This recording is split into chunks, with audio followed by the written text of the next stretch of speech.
고마우신 아버지 하나님, 오늘도 저희들에게 주신 이 귀한 만남을 감사합니다.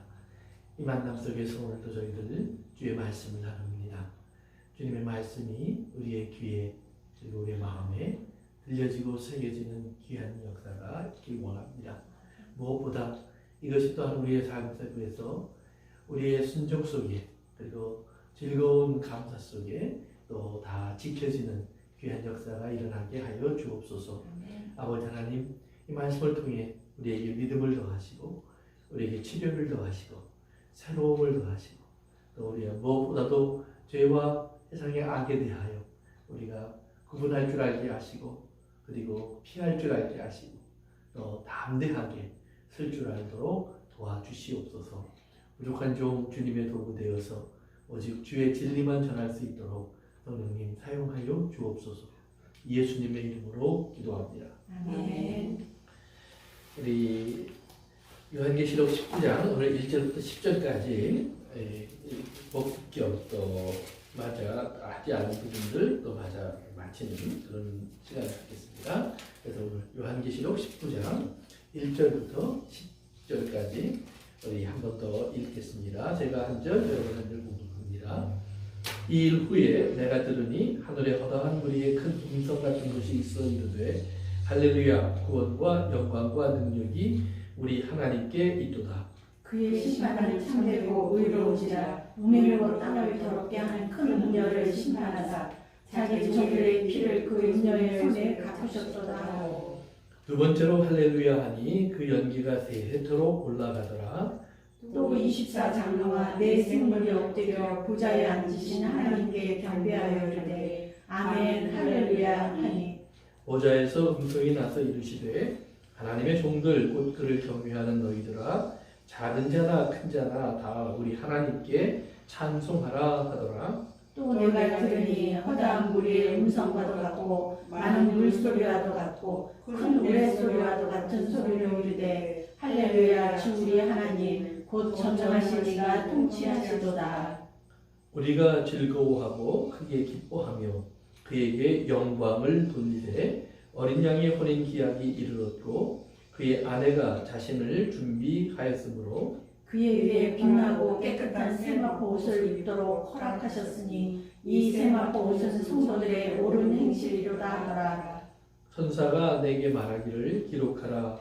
어린 양의 혼인 잔치에 청함을 받은 자들이 복이 있도다 하고 또 내게 말하되 이것은 하나님의 참되신 말씀이라 하기로 내가 그 말 앞에 엎드려 경배하려 하니 그가 나에게 말하기를 나는 너와 및 예수의 증언을 받은 내 형제들과 같이 된 종이니 삼가 그리하지 말고 오직 하나님께 경배하라. 예수의 증인은 예언의 영이라 하더라. 아멘. 예수의 증언은 예언의 영이라 라고 되어있죠. 19장은요. 19장과 20장은 이제 앞에 나왔던 여러 가지 환란 그리고 그 시간 속에 일어나는 여러 가지 일들을 이제 다시 한번 정리하면서 이제 마지막 마무리가 어떻게 되어가는 것을 우리에게 이제 함께 보여주고 있는 그러한 장입니다. 그래서 19장과 20장에서 우리가 이제 항상 그 많은 질문도 있고 또 항상 궁금하게 여기는 두 가지 일이 있습니다. 하나는 혼인잔치, 또 하나는 이제 천년왕국. 우리가 보통 이제 얘기하는 그 말 그대로 씁니다. 천년왕국. 이 두 가지의 일이 거기서 이제 소개가 됩니다.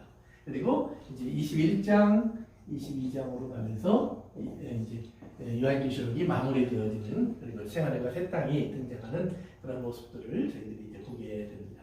그래서 오늘은 이제 19장의 시작 부분을 보게 되는데요.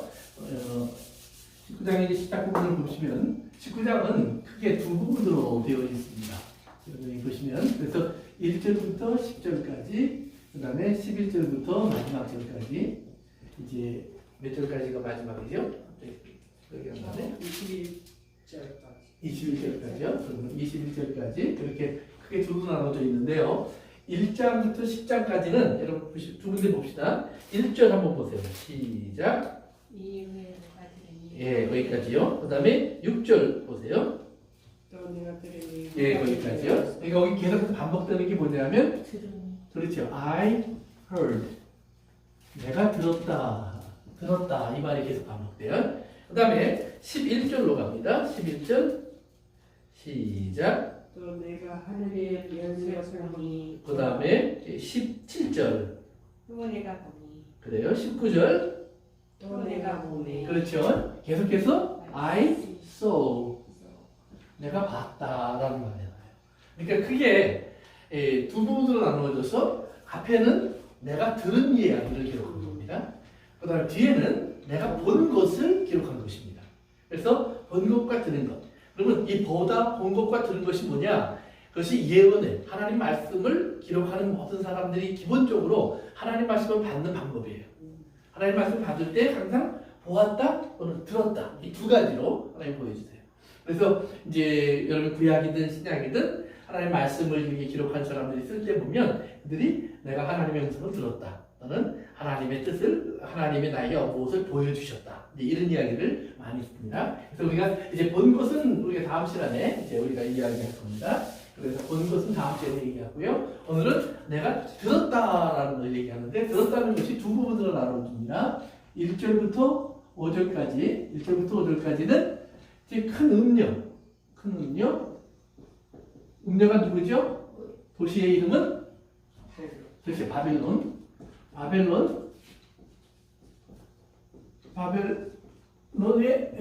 이제 심판. 바벨론을 향한 하나님의 심판. 큰 음료를 하는 심판에 대한 이야기입니다. 심판.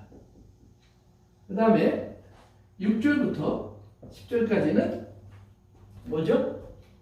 우리가 잘 아는 혼인잔치. 혼인잔치에 대한 이야기입니다. 그래서 그 두 가지로 이게 나와 있습니다. 그러니까 마지막 때 하나님의 일은 항상 양면성을 가지고 있습니다. 하나는 심판의 대상을 향한 하나님의 진노가, 즉 죄를 향한 하나님의 진노가 쏟아지는 모습이 항상 있고요. 또 한편에서는 하나님의 성도들을 향해서 하나님께서 이루어 나가시는 하나님의 구원의 완성을 보여주고 있습니다.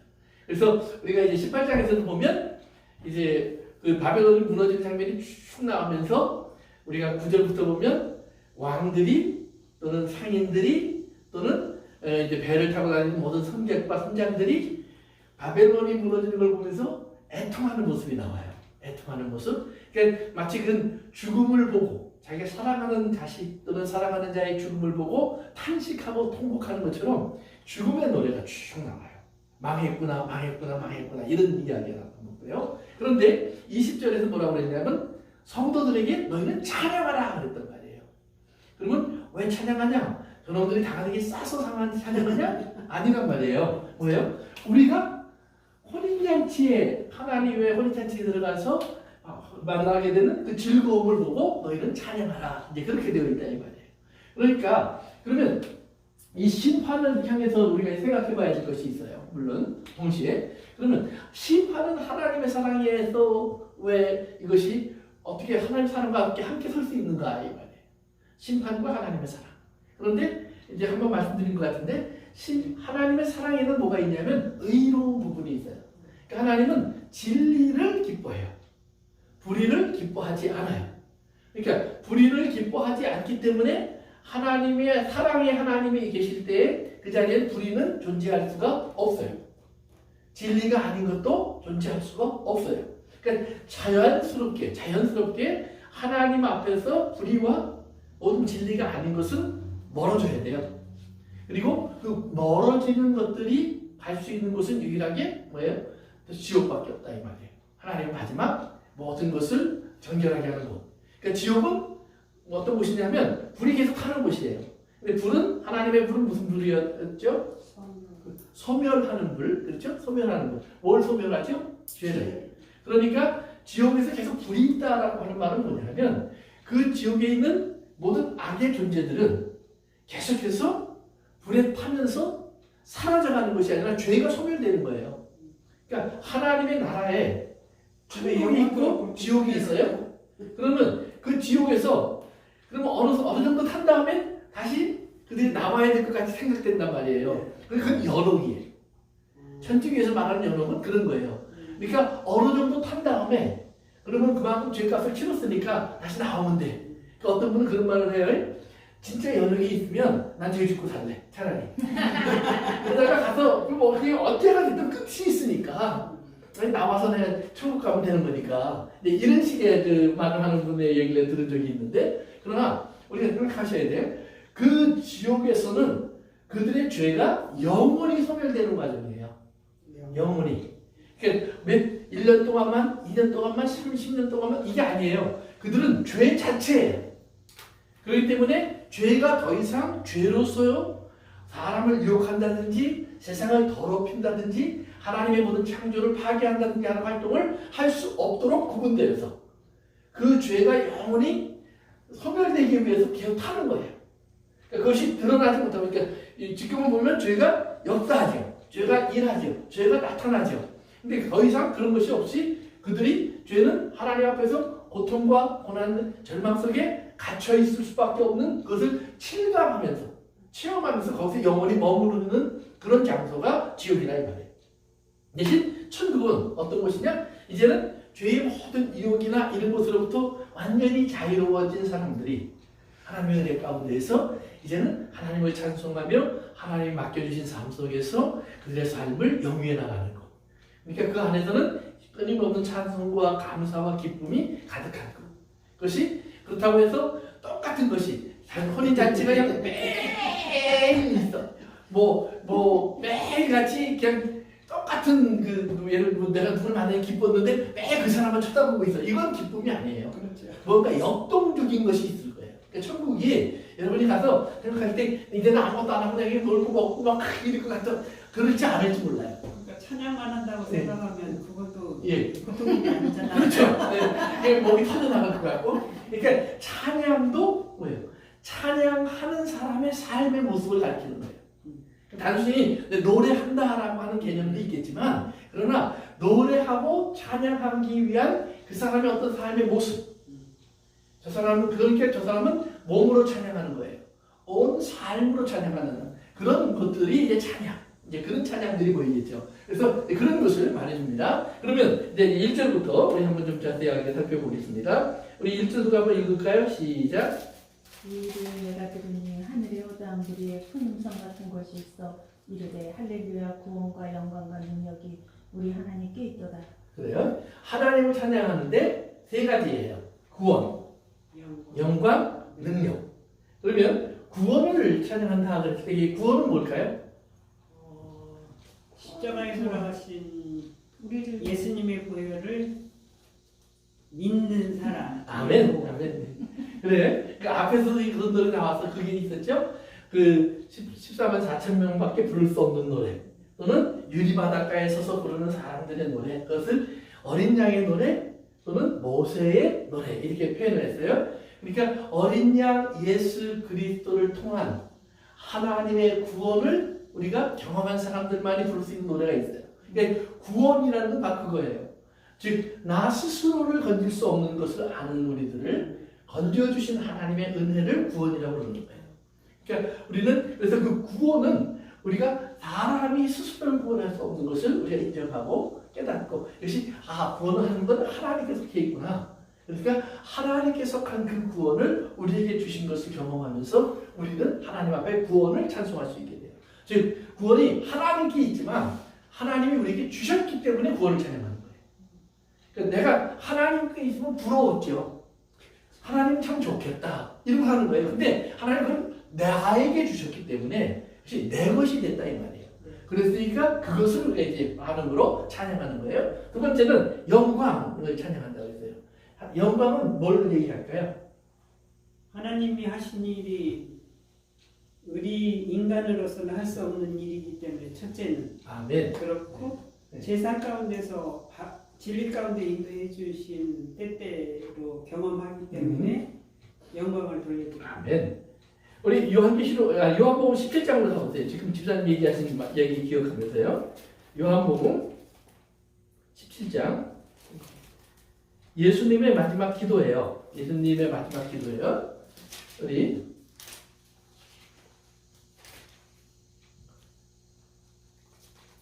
1절부터 4절까지 한번 읽어볼까요? 시작. 예수께서 이 말씀을 하시고 눈으로 하늘로 올라오시되 아버지여 때가 이르렀사오니 아들을 영화롭게 하사 아들과 아버지를 영화롭게 하게 하옵소서. 아버지께서 아들에게 주신 모든 자에게 영생을 주게 하시려고 만민을 다스리는 권세를 아들에게 주셨음이로소이다. 영생은 곧 유일하신 참 하나님과 그가 보내신 자 예수 그리스도를 아는 것입니다. 아버지께서 내게 하라고 주신 일을 내가 이루어 아버지를 이 세상에서 영화롭게 하였사오니. 아멘. 뭐예요? 아버지의 말씀대로 다 이루어진 것이 영화로운 거예요. 영광이에요. 그러니까 하나님은 여기 보면 말씀이라고 해요. 말씀. 그러면 말씀이라고 하는 것은 영적인 거라 확실하게 이게 보이지 않고 만지다 경험할 수 없는 거예요. 그런데 예수님 안에서는 어떻게 되냐면 말씀이 뭐가 돼요? 그렇죠. 그래서 말씀이 육신이 되니까 그 안에는 은혜와 진리가 가득해요. 하나님의 영광이 그 안에서 은혜와 진리로 이제는 뭐예요? 보여요. 그러니까 예수님 전에는 이스라엘을 통해서 그림자만 보였어요.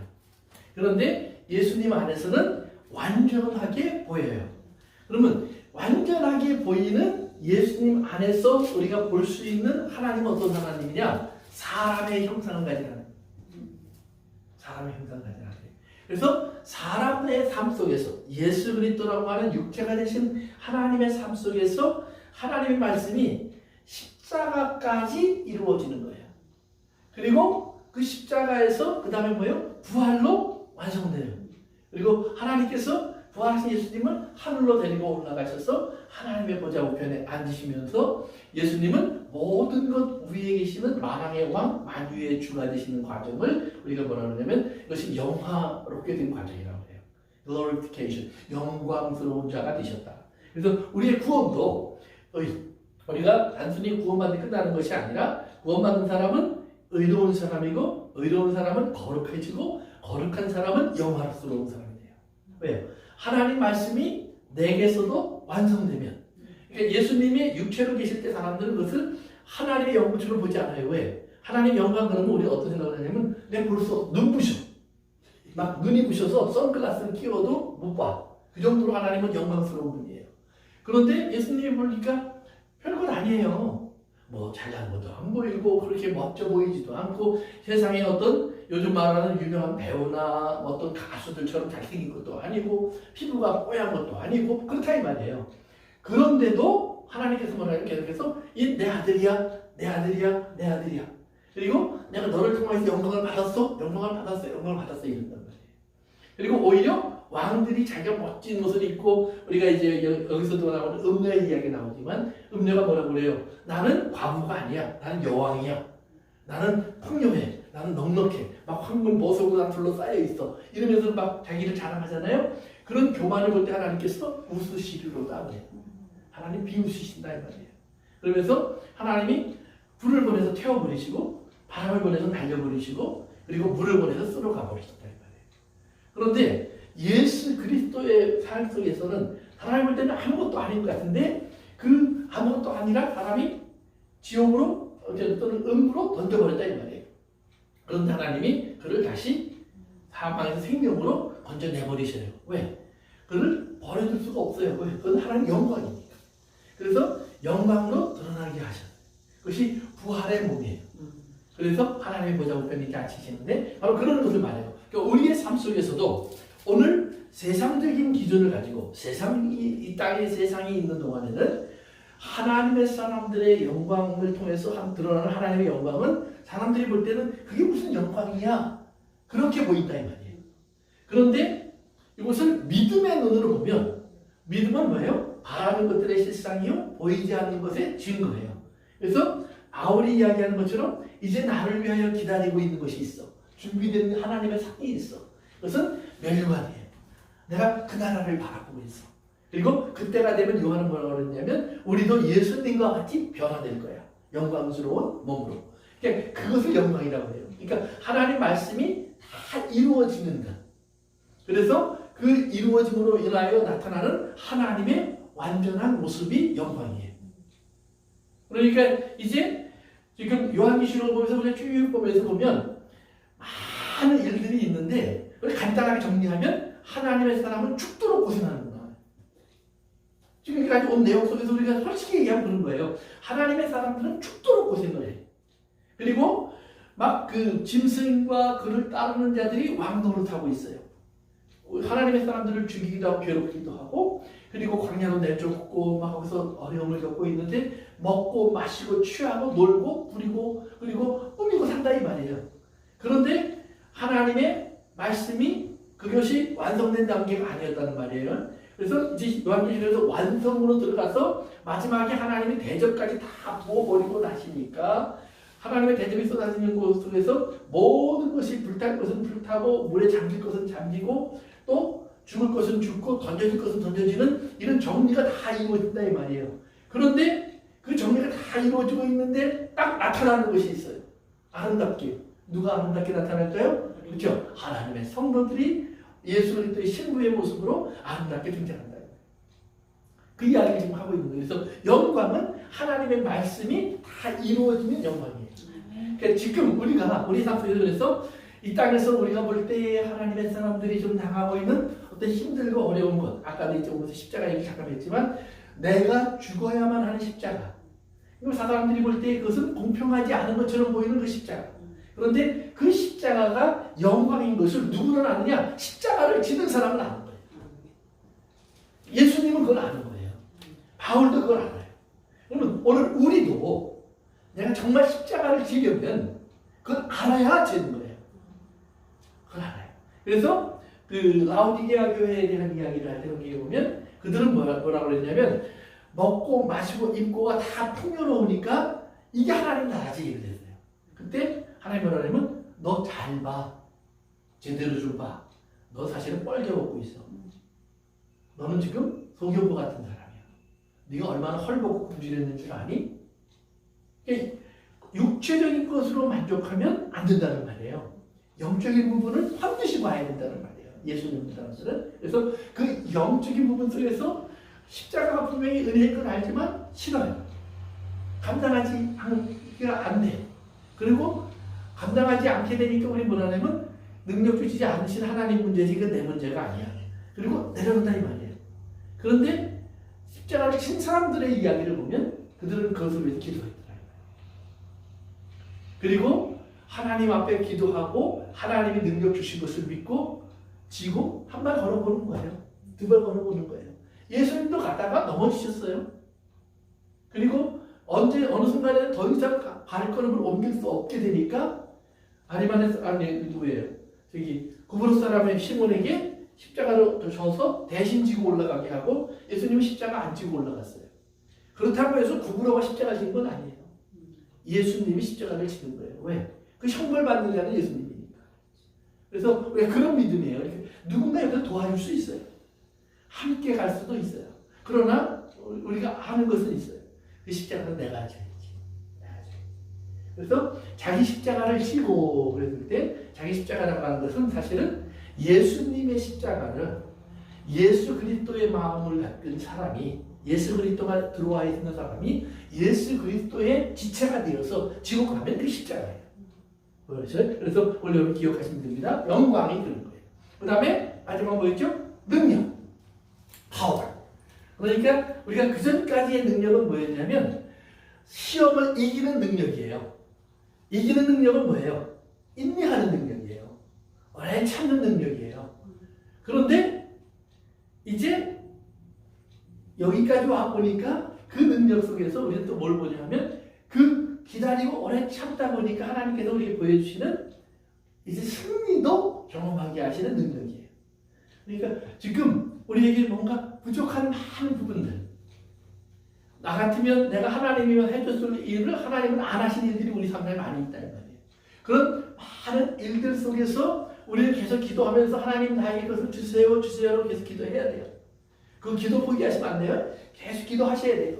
그러나 또한 동시에 우리가 거기에 묶여서 하나님 그 줄 때까지는 아무것도 안 해. 이렇게 하면 안 되는 거예요. 그러니 기도하고 하나님이 나에게 어떤 응답을 주셨든지 간에 그것이 오늘은 아니야라는 응답을 주실 수도 있고, 아니면 이미 충분해라는 응답을 주실 수도 있고, 그리고 아니면 조금 더 기다려라고 하실 수도 있고, 그건 아무도 몰라요.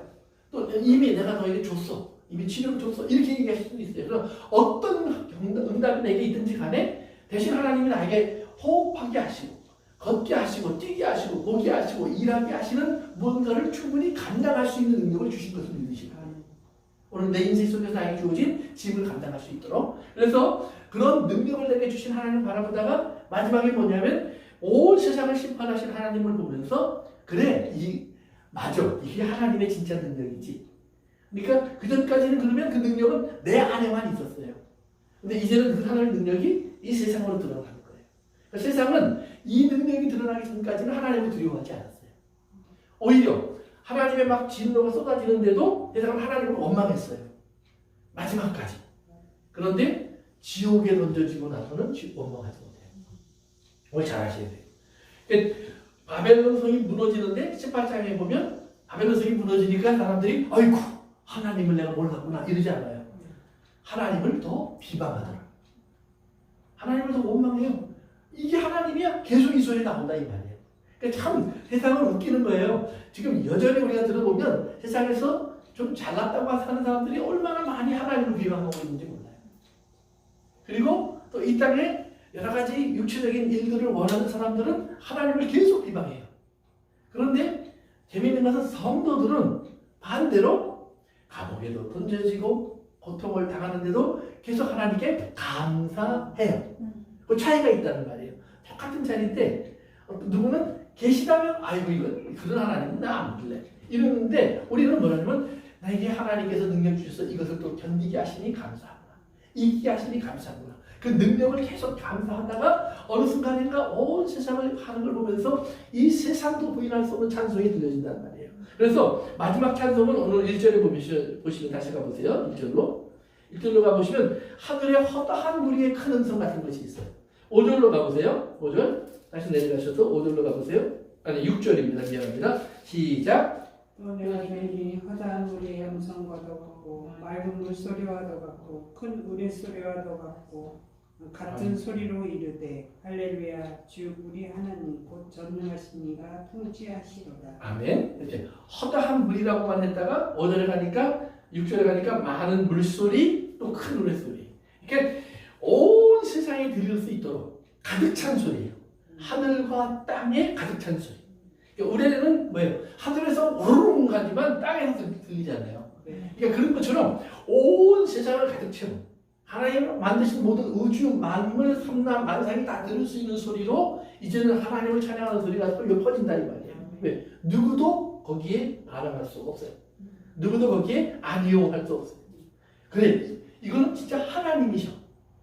그러니까 죄인들은 그 하나님이 무서워서 피하는 겁니다. 숨으려고 하는 겁니다. 그렇지만 그 숨으려고 하면서도 여전히 하나님께 돌아오지 않는 거예요. 그래서 하나님을 찬양하는 그런 소리를 이제 성경이 우리에게 보여주고 있습니다. 2절 누가 읽어주시나요? 시작. 그의 심판은 참되고 어려운지라 음행으로 땅을 더럽게 한 큰 음녀를 심판하사 자기 종들의 피를 그 음녀의 성에 갚으셨도다 하고. 아멘. 그래서 이제 보니까 하나님의 심판은 뭐예요? 참되고 의롭다 이 말이에요. 그것이 다른 말로 말하면 아멘이다라는 말이에요. 하나님은 아멘이시다. 아멘이시다. 그러니까 우리가 아멘이라는 말을 항상 이해할 때 아멘의 가장 기본적인 말은 이제 히브리어로 말하면 A와 M과 T예요. 이 세 단어가 뭉쳐 있는 거예요. 근데 히브리어의 마지막 단어가 T예요.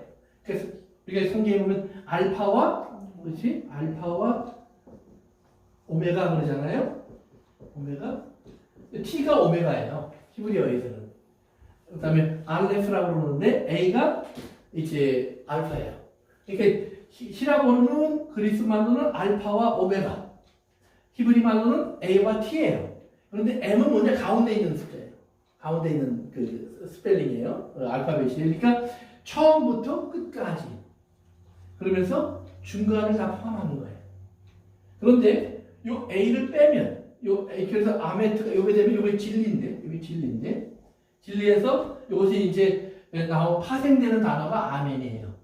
그다음에 그래서 이것은 주로 화답하는 단어로 많이 써요. 하나님이 진리를 말하시면 우리는 아멘, 그 진리대로 되기를 원합니다. 이제 이런 화답을 하는 건데, 그런데 여기서 요 A가 딱 빠지면 MT가 되는데 이거는 무트, 사망이라는 단어가 돼요. 사망.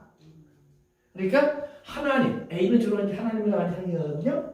하나님이 빠지면 사망이에요. 하나님이 계시면 진리예요. 진리는 생명이에요. 생명.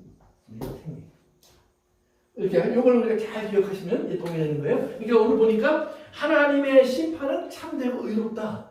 그러니까 하나님은 아멘.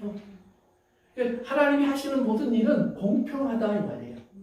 그러니까 지금까지 사람들이 말했던 그리고 성도들이 바라고 기다렸던 모든 일들이 다 이루어지고 있어요. 재밌는 건 사람들이 하나님이 살아계시면 저런 악을 내버려 둘 수가 있어? 뭐 이런 것들이 다 심판을 받아요. 그 사람들도 할 말이 없어요. 그런데 하나님을 계속 원망하면서 하나님 살아계시면 하면서 나는 하나님 죄를 지은 게 아니라 하나님이 안 계시다고 말했을 뿐이에요. 그런데 그 하나님이 안 계시다, 무능하다라고 말하는 사람들도 그 속에 자기들이 사실은 죄 속에 있었음을 드러내요. 왜? 그들은 하나님 나라를 기다리는 게 아니에요. 자신들의 육체의 나라를 원했을 뿐이에요. 자주 제가 얘기하지만 사람들이 하나님을 자꾸 이용해서 세상에 자기 나라를 지으려고 하는 거예요. 자기 사업, 자기 집, 자기 삶 이걸 만들려고 하는 거지 진짜 하나님의 집, 하나님의 사람, 하나님의 나라, 하나님의 뜻을 세우려고 하는 사람들이 많지 않다는 말이에요. 그러니까 부름받은 사람은 많은데 하나님이 진짜 믿는 사람은 참 작다 그런 말을 하시잖아요. 왜 그러느냐? 들어보면 구원받는 말은 좋아 보이니까 다 온다는 말이에요. 그런데 막상 구원을 받으면 너는 이제는 하나님께 돼. 그리고 하나님의 사람이 되고 하나님의 자녀가 돼. 그래서 하나님의 종으로 살아. 그러니까 다 좋은 것 같다가 갑자기 종소리가 나오면 땡! 땡동댕이 아니라 땡! 탈락이에요. 떨어져 나간다 이 말이에요. 그런데 진짜 하나님의 사람들은 내가 종이라는 의미가 얼마나 복된 걸 알아요. 그러니까 바울은 자기 입에 그걸 달고 살아요. 나는 종이야. 그것도 어떤 종이냐? 나는 노예와 같은 종이야. 노예와 같은 종. 그걸 누로스 이래요. 그래서 나는 노예와 같은 종이야. 노예와 같은 종이야. 그러니까 내 거는 아무것도 없어. 다 하나님 거야. 이런 고백을 계속하면서 하는 사람이 바울입니다. 그래서 이제 하나님이 뭐냐면 하나님은 의로운지나 그래서 음행으로 땅을 더럽게 한 큰 음녀를 심판하시는 거예요. 그러니까 음녀는 우리가 아까 이제 18장에서 우리가 지난번에도 이미 봤지만 항상 뭘 얘기하냐면 자기는 부족한 게 없어 난 여왕이야. 내 뜻대로 다 돼. 사람들도 다 내게 뭐 찾아와서 이렇게 나를 다 높여주고 있어. 그러니까 다 내게 와서 먹고 마시고 누리고 함께 즐기고 있어. 그러니까 나에게는 두려운 것이 없어. 그래서 음녀가 자랑하는 것이 뭐냐면 나는 여왕이야. 나는 죽지 않아. 나는 영원해. 나는 풍성해. 나는 가난하지 않아. 그런데 18장 여러분이 한번 보세요. 18장 보고 앞장으로 한번 가보세요. 앞장이니까. 우리 7절 누가 읽어줄래요? 시작. 그가 얼마나 자기를 영화롭게 하였으며 사치하였든지 그만큼 고통과 애통함으로 갚아주라. 그가 마음에 말하기를 나는 여왕으로 앉은 자여 과부가 아니라 결단코 애통함을 당하지 아니하리라. 8절은 다 같이. 그러므로 하루 동안에 그 재앙들이 이르니 곧 사망과 애통함과 흉년이라. 그가 또한 불에 살라지리니 그를 심판하시는 주 하나님은 강하신 자이시니라. 보세요. 이제 그 음녀가 큰 성 속에서 이제 모든 걸 누리고 있잖아요. 그러면서 자기가 자신 있게 한 말이 뭐냐면 나는 여왕이야. 나는 과부가 아니야. 결단코 애통함을 당하지 않아. 그런데 하나님이 그에게 주시는 심판의 첫 번째가 뭐냐면 사망이에요. 사망은 뭐예요? 넌 과부야 이 말이에요. 남편이 죽은 사람. 근데 왜 음녀가 자기를 음녀 즉 과부인 것, 자기가 혼자 된 사람인 걸 깨닫지 못하느냐? 왜냐하면 음란한 걸 좋아하는 많은 사람들이 항상 자기 주변에 있어요. 그러니까 그 음란 속에서 그들과 같이 먹고 마시고 자기를 막 높여주니까 항상 뭐예요? 자기가 진짜로 공주된 기분이에요. 근데 아무도 진짜 사랑한 사람은 없어요. 그걸 모르고 있다는 말이에요. 하나님이 어느 날 다 그걸 끊어버리시는 거예요. 그러고 보니까 아무도 없네? 난 혼자네? 난 과부네. 이걸 깨닫는 자가 복이 있는 거예요. 그러니까 예수 그리스도의 사람들은 뭘 깨닫는 거냐면 나는 과부와 같은 사람이구나. 그러니까 하나님이 이스라엘을 애굽에서 건져서 그들에게 하나님 나라로 옮겨주시고 계시는데 애굽에서 나올 때 그들이 깨달아야 하는 것이 뭐였냐면 우리는 진짜 버림받은 사람들이었구나. 과부와 같은 사람들이었구나. 이걸 깨닫는 거예요. 그런데 그들이 나오자마자 잠깐 시집을 가버렸어요. 누구한테? 송아지 만들어 놓고 저기 우리 하나님이야. 그러니까 결국 그것이 시간이 지나면서 온 나라의 병이 되었고 그 나라가 다시 바벨론으로 끌려가요. 그럼 바벨론으로 끌려갈 때 그들이 깨닫는 게 있어요. 나의 신랑이 어디 있나? 나를 지켜주고 나를 위해 싸워주고 나를 보호해줄 신랑이 없네. 그렇다고 해서 그들이 그전까지 신이 없었던 건 아니죠. 하나님도 불렀고 바알도 불렀고 몰렉도 불렀고 온갖 신들을 다 불렀다는 말이에요. 그런데 아무도 그 옆에 없어요. 그래서 바벨론에 가서 그들이 조롱당하면서 비로소 자기들이 과부가 됨을 깨달아요. 하나님에게 우리가 버림받았구나. 나는 신랑이 없구나. 그래서 신랑이 없구나를 깨달았을 때 다시 하나님께서 그들을 찾아가서 건져내 오시는 거예요. 짜잔, 내가 신랑이야. 그러니까 그들이 너무 고마워서 이제는 우리가 이 신랑을 버리지 않아야지. 그래서 하나님 그들에게 새 마음을 주신다. 그러면 그래서 그걸 얘기하는 거예요. 그러니까 하나님과의 완전한 결혼은 한 번이 아니고 두 번이에요. 우리가 한 번 이혼하고 그리고 다시 이혼하는 거예요. 그런데 하나님은 재혼하는데 우리를 재혼하는 사람을 받아주시는 것이 아니라 우리를 흠없는 신부처럼 여겨주시는 거예요. 새 사람. 그래서 New Creature라는 말이 굉장히 중요한 말이에요. 그러니까 우리는 분명히 세상을 사랑해서 하나님을 버리고 세상으로 갔던 사람인데 하나님은 우리를 아무 흠도 없는 순결한 처녀와 같이 우리를 여겨주시는 하나님의 일을 꼭 기억하시면 도움이 됩니다. 그래서 이제 이렇게 우리는 나는 과부가 아니야 그러잖아요. 이렇게 첫 번째가 사망이 찾아와요. 사망이 오니까 그 다음에 뭐가 와요? 애통. 왜? 사람 죽었으니까 자기가 통곡하고 탄식하는 거예요. 근데 그 앞에 보면 난 애통하지 않을 거야. 딴따라딴따 온갖 음악이 막 울려 퍼졌다 이 말이에요. 그 다음에 세 번째가 뭐예요? 흉년. 근데 그 앞에 뭐라고 그랬어요? 나는 사치하였어. 사치.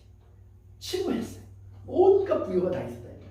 그런데 그 모든 것이 다 사라져버린다 이 말이에요. 그리고 결국은 불.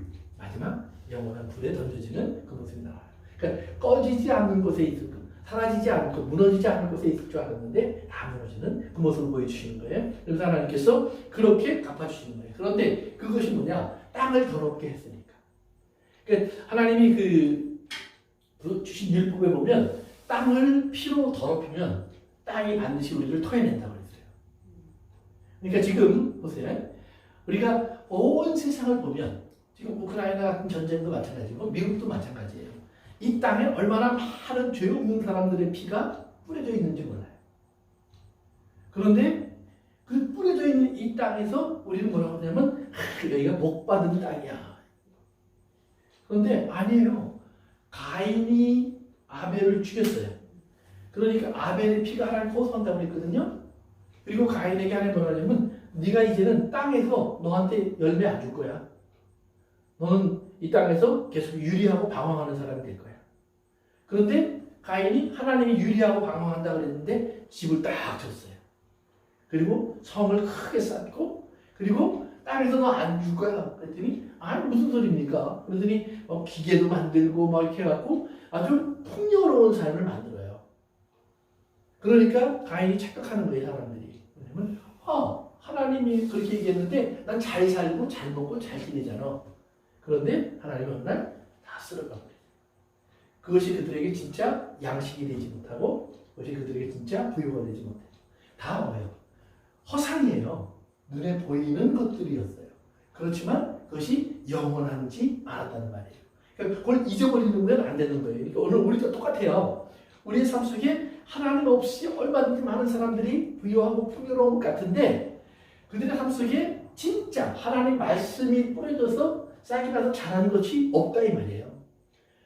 그러니까 우리가 말하는 싹고 없어질 것, 사라질 것, 죽는 것들은 많아요. 그런데 진짜 영원한 생명인 것은 안 보인다는 말이에요. 근데 이것을 내가 못 갖고 있는데도 불구하고 사람들은 자꾸 눈에 보이는 것 때문에 가진 것처럼 생각한다는 거예요. 음료수로. 그러니까 하나님이 우리에게 그걸 깨닫게 되는 거예요. 그러니까 예수 믿는 사람들은 우리가 그것을 깨닫는 사람들이에요. 앞으로 일어날 일들을 이미 볼 수 있는 사람들이에요. 지금 눈앞에 있는 것들이 어느 순간에도 바울의 말처럼 다 불로 하나님이 시험하실 거예요. 그러면 어떤 분은 그러죠? 보석은 불이 안 탑니다.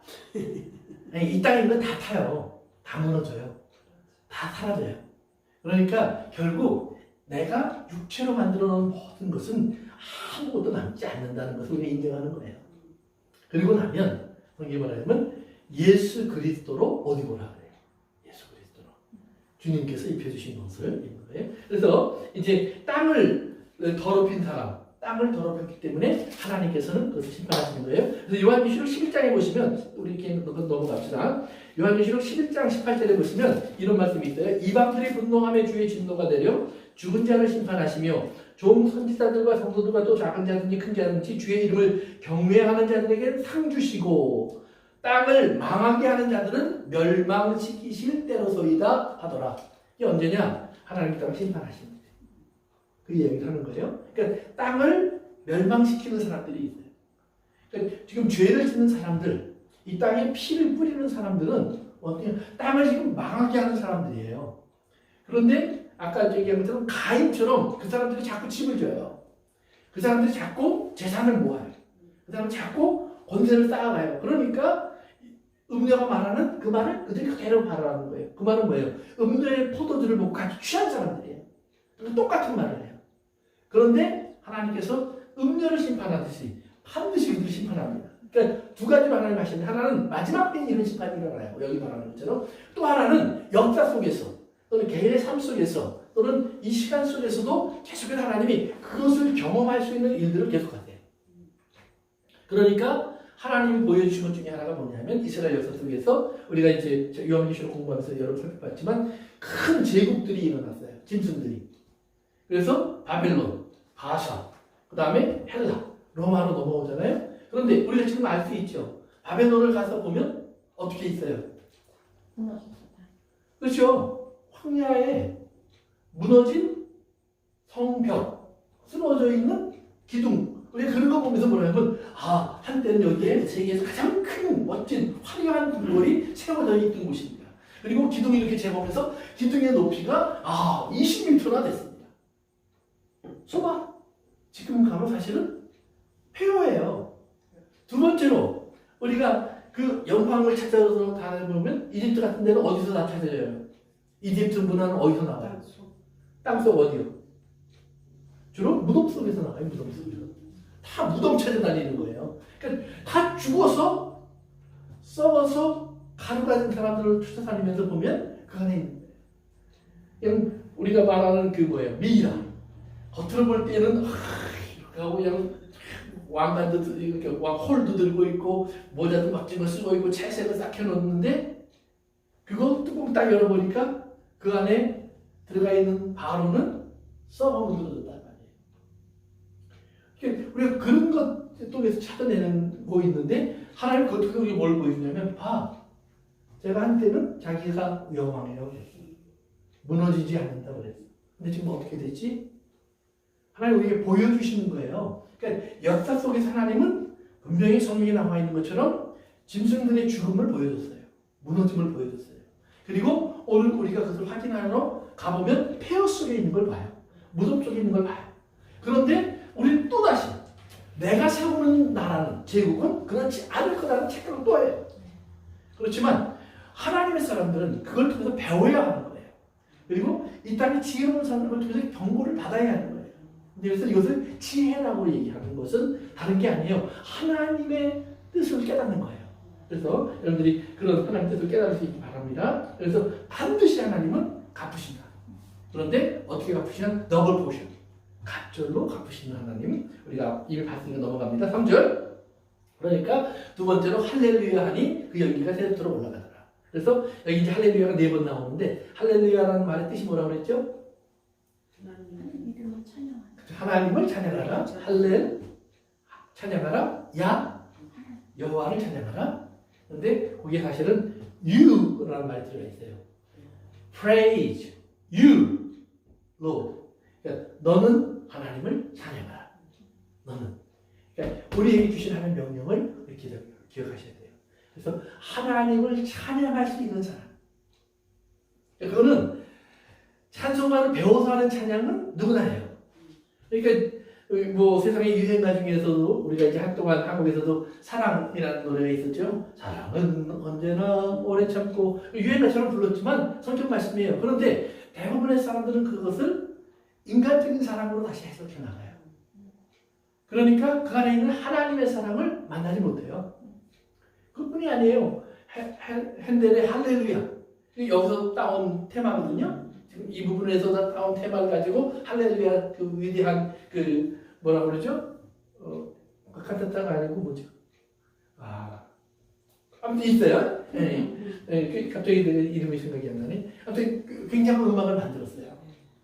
그런데 지금 그걸 보면 사람들은 할렐루야가 나올 때 일어나야 되냐, 앉아 있어야 되냐 여기에만 신경 쓰죠. 그것이 진짜 하나님 앞에 서 있는 그런 두려움의 모습이 아니고 경외하는 모습이 아니라 사람들 앞에 이게 일어나는 게 이게 예인가, 앉아 있는 게 괜찮은 건가, 이러면서 눈치 이렇게 보다가 대부분 앉아 있으면 그냥 앉아 있고, 또 어떤 사람은 또 혼자 똑똑하면서 탁 일어나서 무식한 것도 일어나지도 않고 이러고 있다 이 말이에요. 근데 그 사실 일어나게 된 이유는 그 영국 왕이 그 연주하는 걸 듣고 깜짝 놀라서 일어났다고 그래요. 그래서 왕이 일어나니까 옆에 있는 신하들이 다 같이 일어난 것 뿐이에요. 진짜 하나님의 영광 앞에 엎드린 건 아니에요. 왕의 눈치 보고 일어난 거지. 그러니까 우리가 진짜 하나님의 영광을 볼 수 있는 사람이 되어서 정말 하나님 앞에 아멘 할 수 있길 바래요. 할렐루야 할 수 있길 바래요. 그런데 오늘 3절에 보면 연기가 세세토록 올라간다. 이 말은 뭐예요? 하나님의 심판은 영원하다. 지금 이렇게 이미 무너져서 연기 안 나잖아요. 바벨론 가보세요. 연기가 보여요? 이집트 가보세요. 연기가 보여요? 안에 모래먼지만 날려요. 그러니까 그것은 뭐예요? 세세토록이 아니에요. 그때 잠깐 탔어요. 그러나 마지막 심판은 영원하다. 꺼지지 않는 불이 있다는 말이에요. 그 다음에 4절로 넘어갑니다. 그랬더니 24장로와 네 생물이 엎드려 보좌에 앉으시 하나님 경배가 이르되 아멘 할렐루야 한다. 그러니까 24장로는 어디 있죠? 우리 그렇죠. 요한계시록 4장과 5장에서 했었죠. 4장과 5장에서 보면 하나님 보좌를 둘러싸고 있는 24장로. 그 다음에 보좌 사면을 둘러싸고 있는 사자, 소, 독수리, 사람의 형상을 한 네 생물. 그래서 그들이 하나님의 보좌를 상징하고 하나님의 계시를 보여주고 하나님의 교회를 또 상징하는 모습으로 우리가 이걸 해석했었는데, 그러니까 하늘에 있는 하나님의 사람들과 교회와 모든 천군 천사와 하나님의 뜻을 이 땅에 선포해왔던 모든 것들이 함께 찬양하며 아멘. 하나님 말씀대로 되었습니다. 하나님의 진리가 그대로 일어났습니다. 하나님은 의로우십니다. 이 찬양에 응답을 하면서 할렐루야, 나도 이 고백을 할 수밖에 없습니다. 이제 이 고백이 이제 성경에 나오는 거예요. 그 다음에 이제 그 다음 쪽으로 넘어갑니다. 5절 같이 있으면 시작. 보좌에서 음성이 나서 이르시되 하나님의 종들과 그를 경외하는 너희들아 작은 자나 큰 자나 다 우리 하나님께 찬송하라. 이제 그 보좌에서 이제는 뭐예요? 이 땅에 있는 하나님의 성도들에게 너희도 찬송해야지.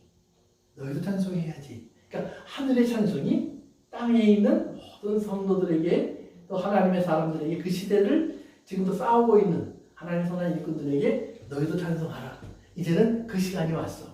그러니까 신앙생활의 승리는 성도들에 비해서 나오는 소리를 들어보면 하는 거예요. 자, 우리가 요한이 시작할 때 처음 나온 성도들의 소리는 뭐였냐면 언제까지입니까 하나님? 그거예요. 그런데 이제 여기 오니까 하나님께서 찬양해야지. 찬양해야지. 근데 사실은 하나님이 말씀하시는 게 아니죠. 하나님이 하신 모든 것을 보고 듣고 경험하고 있는 하늘에 있는 무리들과 그리고 교회와 이스라엘을 상징하고 영적 이스라엘을 상징하고 있는 24장로들이 그 외침을 함께 들려주는 거예요. 그들이 그 행동으로 그들의 모습으로 보여주면서 우리도 찬양할 수밖에 없는 사람으로 고백하는 겁니다. 그래서 이제 음료의 심판을 놓고 그것이 왜 찬송할 일인가를 보여주는 거예요. 얼마나 끔찍한 일이에요, 사실은.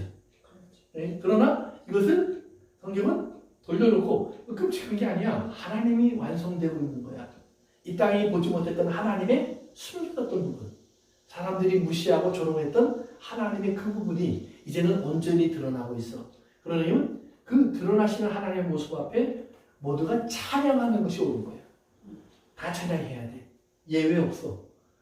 음료, 바벨론, 거기를 따라가는 너희들도 이젠 찬양해야 돼.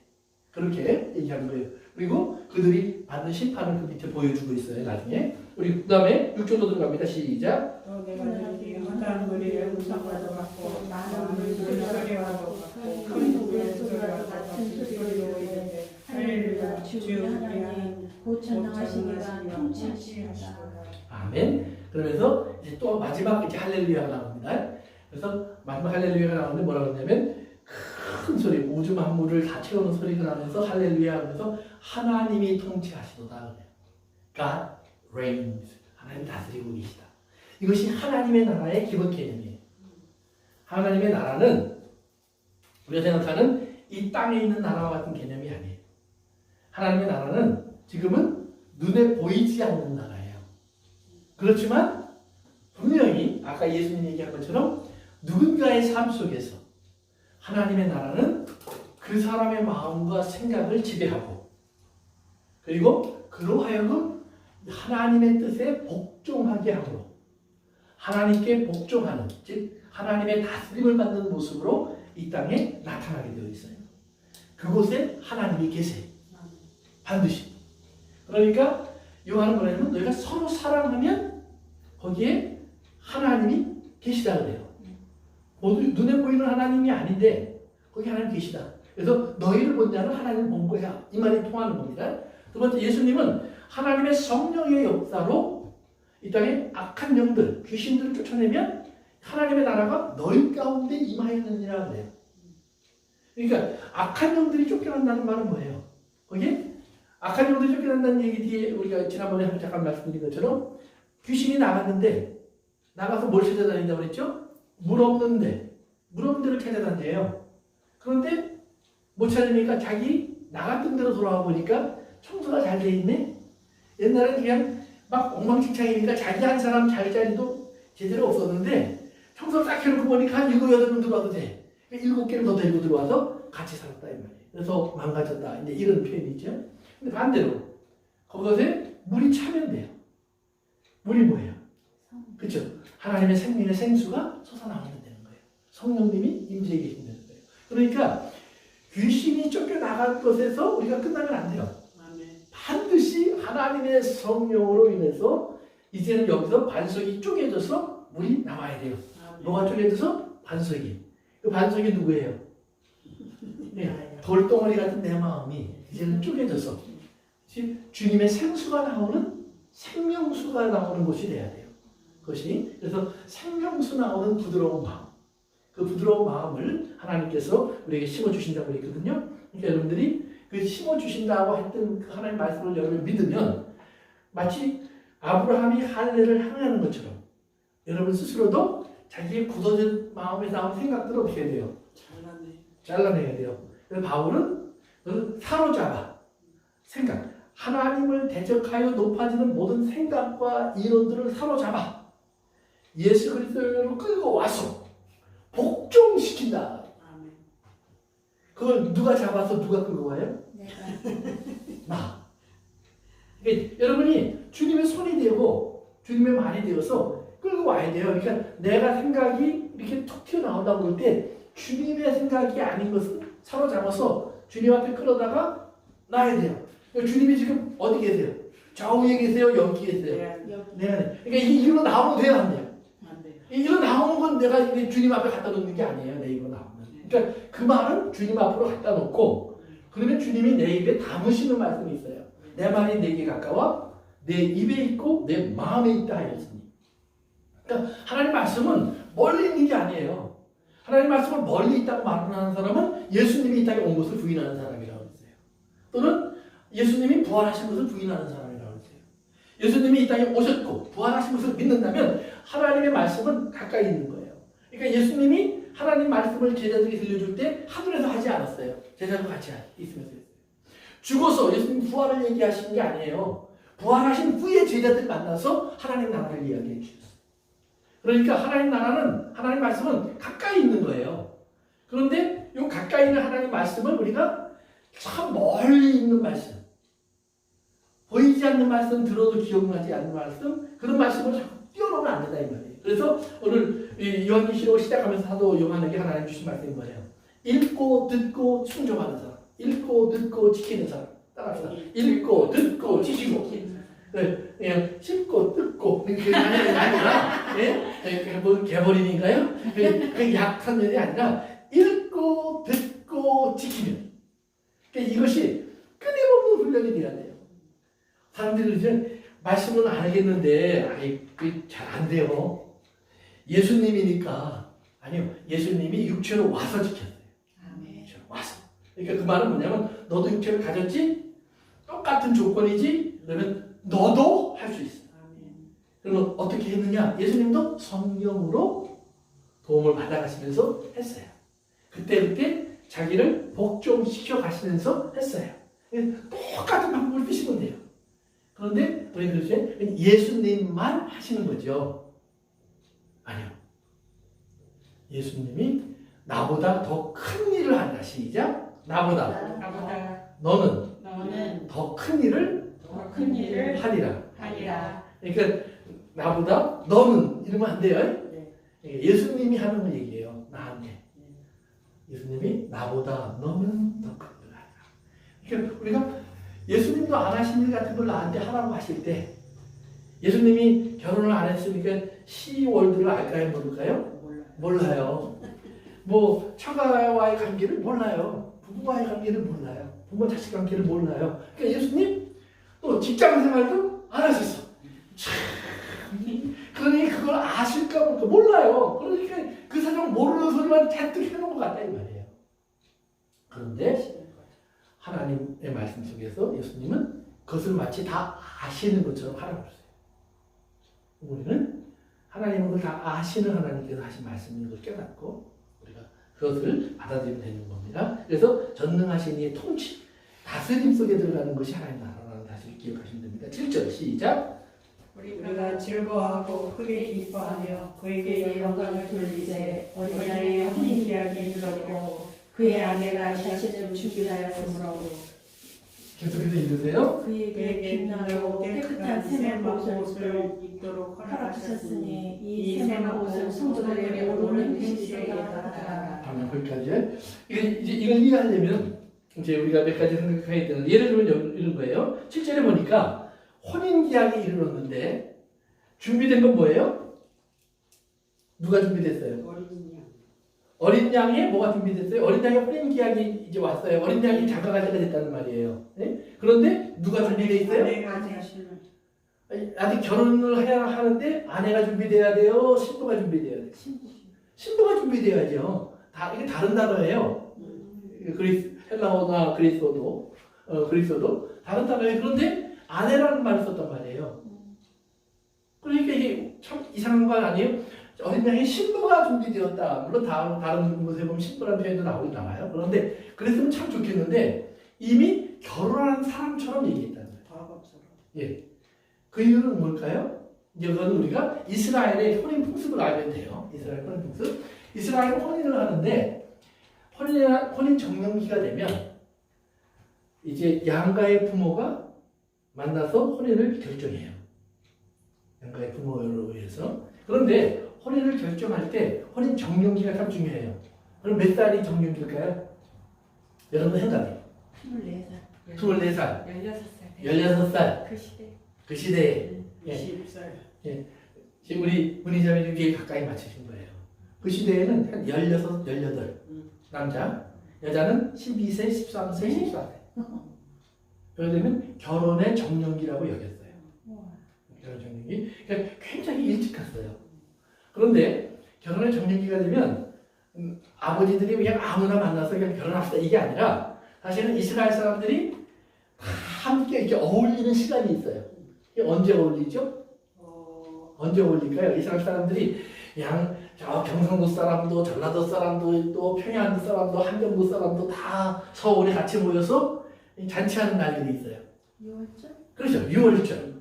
또 무교절, 장막절, 그다음에 어순절 이런 때가 되면 온 동네에 흩어져 있던, 온 나라에 흩어져 있던 이스라엘이 다 모여서 함께 노래도 하고 춤도 추고, 그리고 그때는 자기들 장막이나 초막들 만들어 놓고 들어오는 사람 누구에게나 음식을 나눠주고 누구에게나 함께 어울릴 수 있는 시간을 줘요. 다. 그러니까 그때는 뭐냐, 이 젊은 사람들은 그때가 자녀총각. 그렇죠. 눈 맞을 시간이에요. 눈 맞을 시간. 그러니까 그런 시간들이 있다는 말이에요. 그러면 그럴 때 이제 이렇게 왔다 갔다 하다 보면 왠지 이렇게 눈이 탁 마주치는 사람들이 있어요. 불꽃이 탁 튀기는 사람. 그러면 이제 와서 아버지한테 얘기하는 거예요. 아버지, 난 누구에게 마음이 끌려요. 뭐 이제 이런 이야기를 오고 가면 진짜 그것이 사랑이라고 확인이 되면, 또는 부모들이 그렇지 않을지라도 엮어주고 싶으면 이제 집안을 대표하는 한 사람과 신랑 될 사람이 신부 집을 찾아가요. 갈 때 그냥 가지 않고 이제 그 포도주를 들고 이제 찾아가서 이제 아무개 집안의 누구입니다. 그러니까 예를 들면 우리나라로 말하면 뭐 어느 집안을 얘기하면 거기는 주로 난 레위 집안의 누구입니다. 유대 지파의 누구입니다. 몇 대선 뭐 이렇게 소개를 해요. 그러면서 이제 당신의 딸을 주십시오. 그러면 이제 이 아버지가, 신부의 아버지가 신부에게 확인을 해요. 너 그 사람 잘 아니? 너 그 사람하고 결혼할 마음이 있니? 사랑하니? 그리고 정말 내가 아니면 친구가 잘 모르는 사람이면 내가 이렇게 좋은 사람이 있어 너한테 신부로, 너의 신랑으로 내가 점치고든 사람이 있는데 내가 만나겠니? 결혼하겠니? 그래서 신부의 뜻을 물어요. 그래갖고 이제 확인이 되면, 그러면 이제 결혼을 허락해요. 그럼 결혼을 허락하면 신랑 될 사람이 준비해 갖고 온 포도주를 따라서 신부에게 줘요. 그럼 신부가 그것을 참 마시면 이제 뭐예요? 이 두 사람은 정혼한 사이가 되는 거예요. 정혼. 이것이 성찬식이에요. 그러니까 예수님이 뭐라 그러세요? 마지막 포도주 잔을 우리에게 따라서 우리에게 주시면서 너희끼리 먹어. 나는 너희랑 같이 이제 하나님의 나라에서 새 포도주로 마시는 날까지 안 먹을 거예요. 네, 그것이 결혼식 하는 날이니까. 그래서 성찬식이 그런 의미가 있는 거예요. 예수님이 따라주신 것을 우리끼리 먹었단 말은 우리는 정혼했습니다. 주님 오실 때까지 기다리겠습니다. 이런 약속이에요. 그래서 그걸 정혼했다 그래요. 정혼. 또 이것을 이제 우리말로 말하면 약혼했다 그러는 거예요. 그래서 여기 보면 마리아와 요셉이 정혼한 사이다라는 말은 그런 과정을 겪었다는 말이에요. 그러면 거기서 이제 정혼이 됐잖아요. 그러면 거기서 이제 두 사람은 이제 얼굴만 보고 포도주 한 잔 먹인 다음에는 이제 아쉬운 이별을 해요. 그래서 아내 될 사람은 자기 집에 그대로 머물고 신랑 될 사람도 자기 집으로 돌아가요. 그러면 그때부터 결혼식 준비를 하는 거예요. 근데 곧 정혼한 그때부터를 성경 뭐라면 아내, 남편이라고 불러요. 이미. 그러니까 그래서 이렇게 정혼한 사람은 군대도 1년 동안 안 가요. 전쟁이 일어나고. 그것이 이제 율법에 나와 있어요. 그러니까 그만큼 정혼한 것 자체를 결혼처럼 여겨주었다는 말이에요. 그렇다고 해서 그들이 부부간의 관계를 갖거나 한 집에 같이 사는 것 아니에요. 각각 자기 집으로 돌아가요. 그러면 그때부터 이 두 사람은 결혼을 준비해요. 그러면 신부는 뭘 준비하느냐? 신랑이 오는 날을 준비해요. 왜? 신랑이 떠나면서 내가 돌아가서 내 할 일을 마치면 내가 다시 돌아와서 바로 당신을 모셔가겠습니다. 그런 이제 약속을 했기 때문에 신부는 그날부터 신랑이 다시 올 날을 기다리면서 신랑에 대한 준비를 해요. 가장 중요한 게 뭘까요? 신부가 가장 중요하게 지켜야 할 게 뭘까요? 그렇죠. 정절. 나가서 그때부터 이제 마치 요즘 결혼식 전에 파티하는 것처럼 그렇게 파티하고 막 이러면 되겠어요? 안 되겠어요? 그렇죠. 안 되겠죠. 6월달에 나가서 또 다른 사람하고 맞추면 되겠어요? 안 되겠어요? 안 되죠. 그거 안 하고 그 다음에 신랑의 집안을 위해서 준비하는 마음을 가지고 그 집안의 풍습, 그 집안의 삶, 그 집안이 원하는 것, 그것을 자기 나름대로 이제 숙지시키는 훈련을 해요. 이것이 뭐예요? 예수님을 기다리는 성도가 지켜야 될 거룩함이에요. 정결함이에요. 이것을 옳은 행실, 밑에 내려가면 그래서 성도의 옳은 행실이라고 부르는 거예요. 그러니까 옳은 행실이라고 뭐냐면 마땅히 해야 될 일을 하는 거예요. 그것이 참되고 의롭다는 말이에요. 아멘이라는 말이에요. 그러니까 성도가 옳은 행실로 인해서 구원받는 거 아니에요. 그런데 신부는 이미 택임을 받았으니까 신부다웠게 사는 거예요. 아멘. 그러니까 그건 당연한 거지. 그것을 우리가 내가 얼마나 신부답게 하려고 노력을 했는데 뭐 이러면 안 된다 이 말이에요. 제가 가끔 우리 아내한테 하는 말이 있어요. 내가 미국에 와서 한 번도 데이트 안 하고 선도 안 보고 연애도 안 하고 내가 어떤 여자 손도 만져본 적이 없고 내가 내 정조를 지켰다. 난 정말 지켰어요. 얼마 동안? 4년 동안. 근데 이 사람은요. 왜 누군 다 돼요? 오케이. 아무튼 안 돼요? 아무튼 알 사람은 다 알아요. 그러나 상관이 없다 이 말이에요. 왜? 저 안에서 하나님께서 우리를 이제 이렇게 맺어주시는 가족을 내가 경험했는데 그런 거예요. 그러니까 그래서 우리가 자기를 지키는 거예요. 그럼 신랑은 돌아가서 뭘 하느냐? 돌아가서 그때부터 신부와 함께 살 집을 준비하는 것이 신랑의 책임이에요. 그러면 그 집을 짓는데 어떻게 집을 짓느냐? 그건 자기가 알아서 짓는 거예요. 근데 그 집의 완성을 누가 결정하느냐? 아버지가 해요. 아버지가. 그래서 예수님이 내가 가서 너희 있을 뭘 해요? 처소를 예비하면 다시 와서 너희를 나 있는 곳으로 데려가겠다 그래요. 그게 예수님의 신랑로서의 약속이에요. 내가 가면 너희를 나 있는 곳에 있을 수 있도록 집 지어놓고 내가 다시 와서 너 데려갈게. 그런데 예수님이 뭐라고 그러냐면 그때와 기간은 아무도 모른다. 누구만 알아요? 아버지 마음이니까 아버지가 보다가 됐어 그러면 가는 거예요. 그런데 아버지가 됐어 그러면 정말 간절히 원해서 집을 짓고 있던 신랑이라면 됐어 그러면 내일 가야지 그럴까요? 아니면 그날 밤에 떠날까요? 밤이죠. 그날 밤에 떠나는 거예요. 그래서 우리가 성경에 보면 예수님의 혼인잔치의 비유 또는 열처녀의 비유 보면 밤에 그래요. 밤에. 왜 밤에 오느냐? 일부러 밤을 골라오는 게 아니라 급한 마음에 막 달려오는 시간이 밤이라 이 말이에요. 간절한 마음에. 그래서 떠날 때 그렇게 가는 것을 이제 성경을 하면 이제 신랑의 약속이고 신랑이 할 일이에요. 그래서 거기까지가 정혼이에요. 그러니까 신부는 집에서 신랑은 자기 집으로 돌아가서 각각 하는데 신부는 언제 올지 모르는 신랑을 준비하고 신랑은 아버지의 허락이 있을 때까지 집을 준비하는 그 과정을 겪는 거예요. 그걸 다 하고 나면 아버지가 가 그러잖아요. 그러면 이제 정원에서 정원을 지나고 이제는 혼인을 위한 이제 이 과정을 시작해요. 그러면 어떻게 하느냐? 막 신랑이 돌아오는 거예요. 근데 혼자 오지 않아요. 그때 친구들이 같이 와요. 친구들이 항상 이제 신랑을 주시하고 있다가 신랑이 야, 아버지가 가래. 그러면 자기들 옷 다 갈아입고 이제 확 뛰어가요. 그 중에 어떤 사람은 앞서가기도 하고 어떤 사람은 신랑하고 좀 천천히 오기도 해요. 근데 신랑은 너무 서두르지는 사실을 안 해요. 왜? 너무 빨리 가면 신부가 준비 못하니까. 너무 서프라이즈 하면 안 되니까 그러니까 어느 정도의 소식이 앞서가게 해요. 그러면 신랑이 오고 있다는 소식이 이렇게 들려주면 우리나라도 보면 감사하세요 그러는 것처럼 누군가가 신랑이 온다는 소리를 하기 시작하면 그 동네에 좀 오면 또 그 동네 아줌마들이 또 합창을 해요. 신랑이 온다. 그러면 신부의 친구들이 소리를 듣고 막 신부한테 가서 알려줘요. 야 온대. 그러면 어떻게 할까요?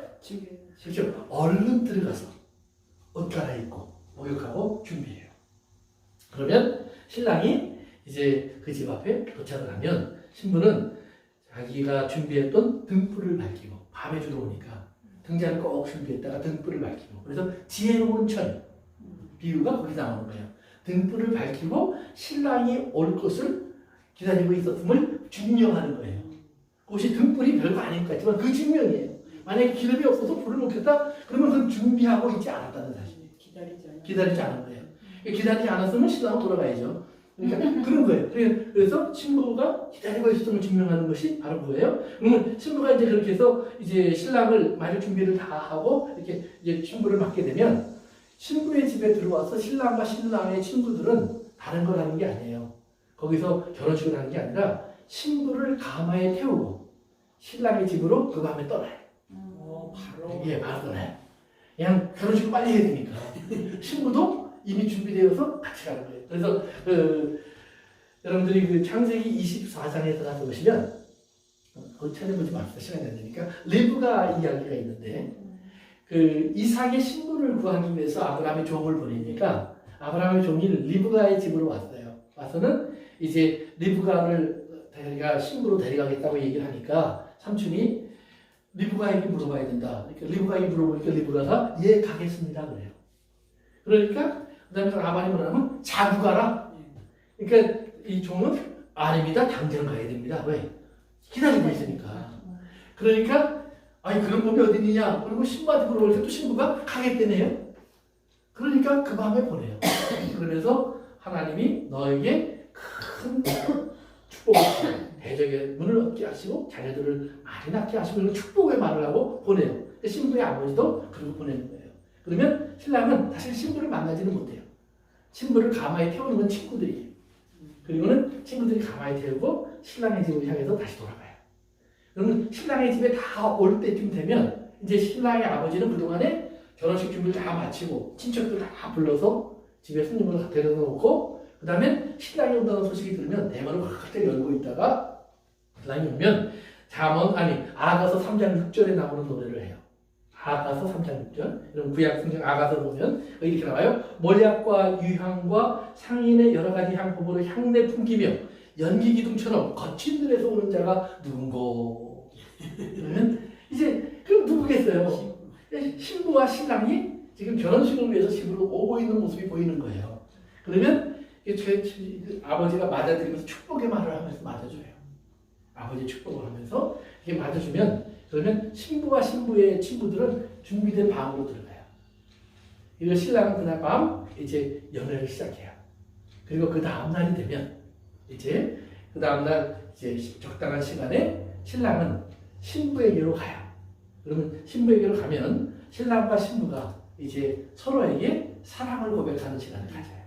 그래서 우리 한번 읽어봅시다. 잠언 1장 아가서 1장 미안합니다. 아가서 1장 구약성경 아가서 1장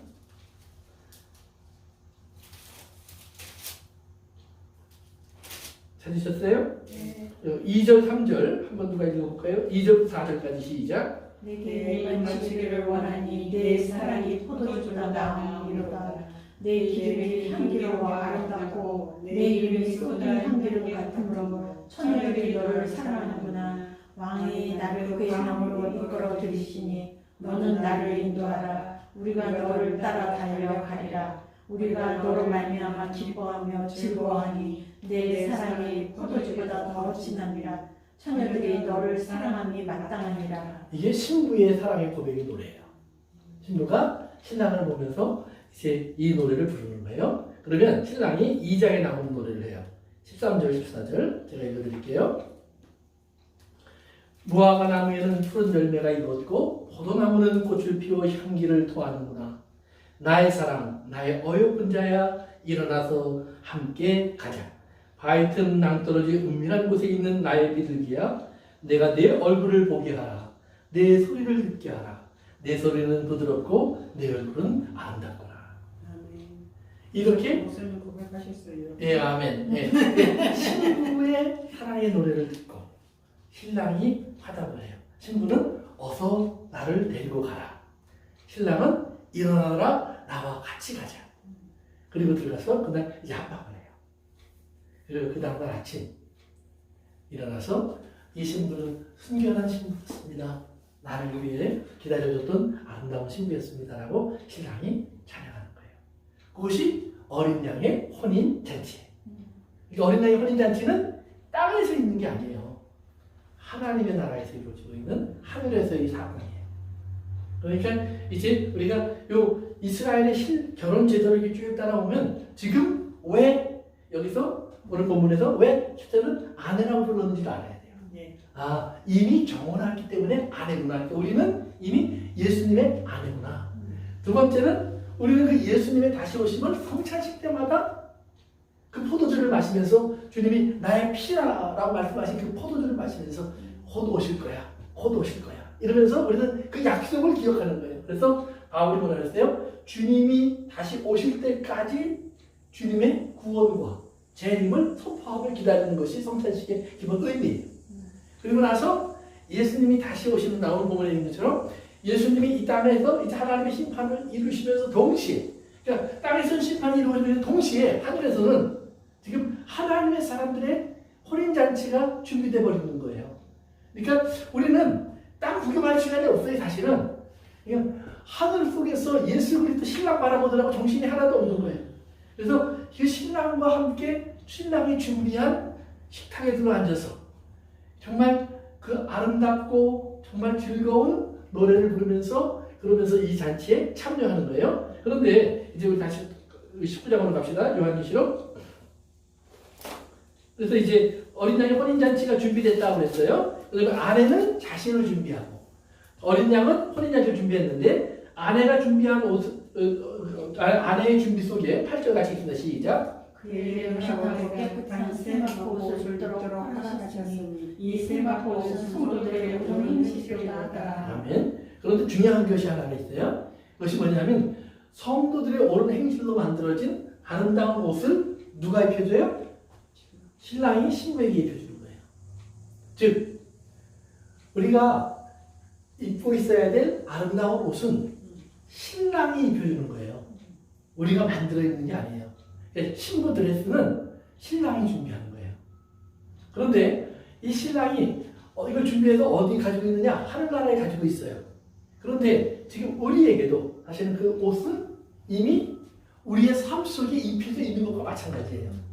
뭘 통해서? 우리가 예수 그리스도를 향한 정조를 지키도록 예수 그리스도를 향한 우리의 순전한 마음을 간직하고 여기에 가끔 가다가 돈 선생님도 오시고 그 다음에 뭐 이렇게 아이돌도 이렇게 좀 찾아오고 뭐 배우 아무개도 좀 찾아오고 이러면 되겠어요? 안 되겠어요?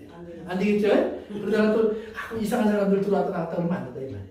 여기에 오직 예수 그리스도로 가득 차 있는 마음을 가지고 그래서 그걸 충만이라고 얘기하는 겁니다. 충만한 마음을 가지고 오직 그분만 기다리는 그래서 그분만 사모하는 그런 사람으로 살 때 하나님께서는 우리에게 그 옷을 입혀주시는 거예요. 그래서 그 옷을 입고 우리는 결혼식에 참여해서 어린 양의 신부로서 우리가 예수 그리스도와 함께 이제 아름다운 하나님의 나라의 삶을 시작하는 겁니다. 그래서 이제 이 모든 것이 이제 이루어질 때 이제 9절을 읽고 마칩니다. 시작. 천사가 내게 말하기를 기록하라. 어린 양의 혼인잔치에 청함을 받은 자들은 복이 있도다 하고 또 내게 말하되 이것은 하나님의 참되신 말씀이라 하기로. 아멘. 아멘. 그래서 어린 양의 혼인잔치에 청함을 받는 자가 복이 있다. 아멘. 그러면 난 지금 청을 받은 사람일까요? 안 받은 사람일까요? 그렇죠. 너는 내 신부라고 주님 말씀하셨잖아요. 이미 포도주를 우리에게 주셨잖아요. 우리는 이미 그 청을 받은 사람이에요.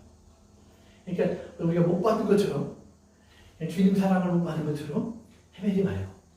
지금은 혼자 있으니까 가끔 사람들이 볼 때는 너무 오랫동안 안 오시는 주님 때문에 우리가 마치 버림받은 사람처럼 보여질 것도 같지만 우리는 여전히 천년을 하루같이 하루를 천년같이 여기시면서 수고하고 기다리시는 우리 주님처럼 여러분도 함께 주님을 기다리시는 그런 승리하는 자들이 되시길 바랍니다. 아멘. 네, 여기까지 하겠습니다. 기도합니다. 아버지 하나님 감사합니다. 오늘도 저희들에게 주신 주의 음성, 주의 말씀을 따라 저희들이 주님을 기다릴 줄 아는, 주님을 사모할 줄 아는 이 믿음의 삶을 살아가게 하여 주옵소서. 주님 오시는 날 기쁨으로 주를 맞게 하옵소서. 예수님의 이름으로 기도합니다. 아멘. 오늘 질문? 네. 이스라엘